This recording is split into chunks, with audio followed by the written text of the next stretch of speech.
Ker, tak jelasin pakai video ya. Aku kalau mau jelasin pakai VN soalnya susah, soalnya ini materinya kayak gini. Nah di sini kan ada lembar partograf kan, Her. Jadi lembar partograf itu fungsinya buat memantau persalinan pada fase aktif persalinan.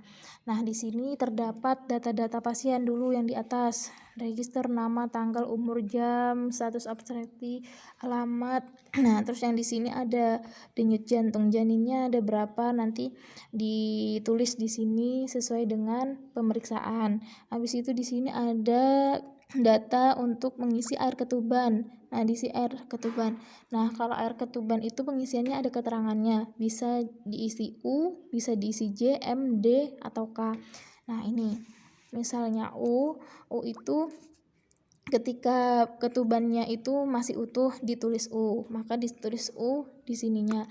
Apabila ketubannya itu pecah kan tetapi cairannya jernih, maka ditulis J di sini dan seterusnya begitu. Nah, habis itu di sini ada format data untuk penyusupan. Nah, penyusupan itu sendiri tadi tuh katanya tulang sturanya bermasalah atau gimana gitu kan.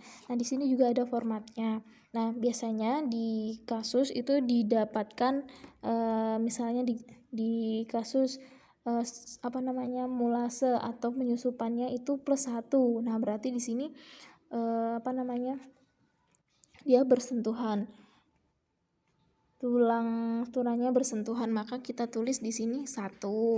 Misalnya terpisah, kita tulis 0 di sini 0 gitu. Jadi sesuai kasus juga. Terus di sini di bawahnya ada pengisian pembukaan serviks cm itu diberi tanda X, sama di sini ada turunnya kepala diberi tanda 0. Nah, untuk pemeriksaan pertama, nah kan di soal kasus itu ada pemeriksaan berlanjutan ya dari jam 17, kemudian jam 17.30, 18.00, 18.30 dan seterusnya sampai bayinya lahir. Di sini kita tulis. Nah, setiap satu kotak besar ini itu 1 jam. Jadi di sini 17.00, kalau di sini 18.00, 19.00, 20.00. Nah, habis itu kalau yang di kotak kecil ini selisihnya 30 menit. Jadi di sini misal 17.00 yang di sini. Ini garis 17.00. Untuk 17.30-nya di sini dan seterusnya begitu. Nah, untuk pemeriksaan yang pertama 17.00 itu didapatkan pemeriksaan serviknya membuka sebanyak 5 cm. Nah, di sini yang 5 cm kita silang. Nah, di sini titik ini kita silang. Silang X pakai ini ya. Nah, di sini kita silang di 5 ya. Pemeriksaan awal di jam 17.00. Di sini. Habis itu di kasus juga disebutkan terjadi penurunan kepala 4/5. Jadi penurunan kepala itu ada 4/5, ada 0/5, ada 1/5, 2/5 dan seterusnya sesuai kasus juga. Nah, di sini didapatkan 4/5, maka yang diambil angka 4-nya aja ya. Angka 4 di sini kita bunderi.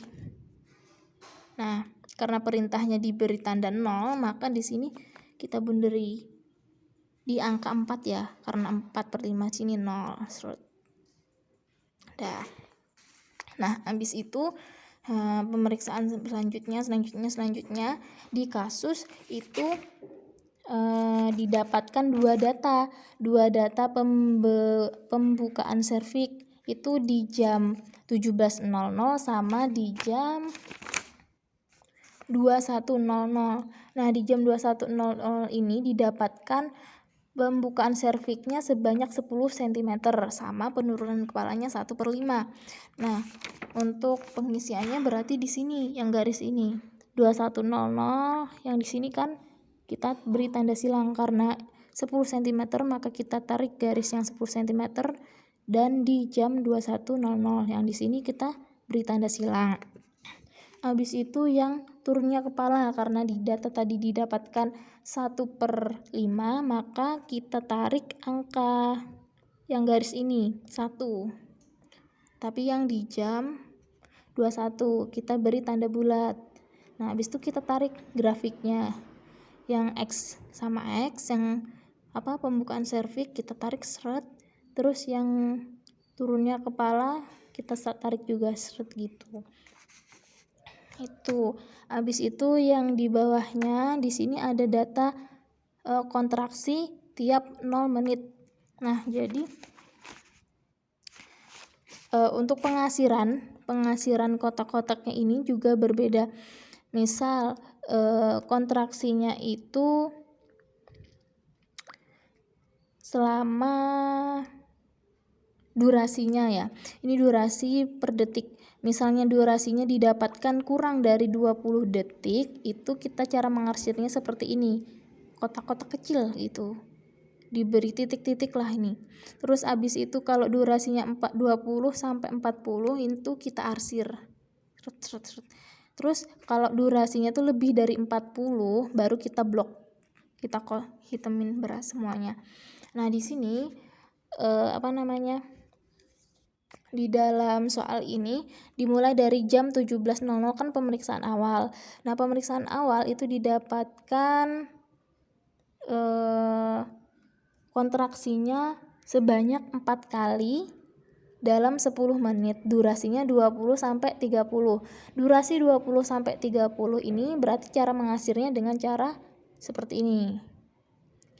Nah, karena 4 kali, maka kita isi kotaknya sebanyak 4 kali dan seterusnya.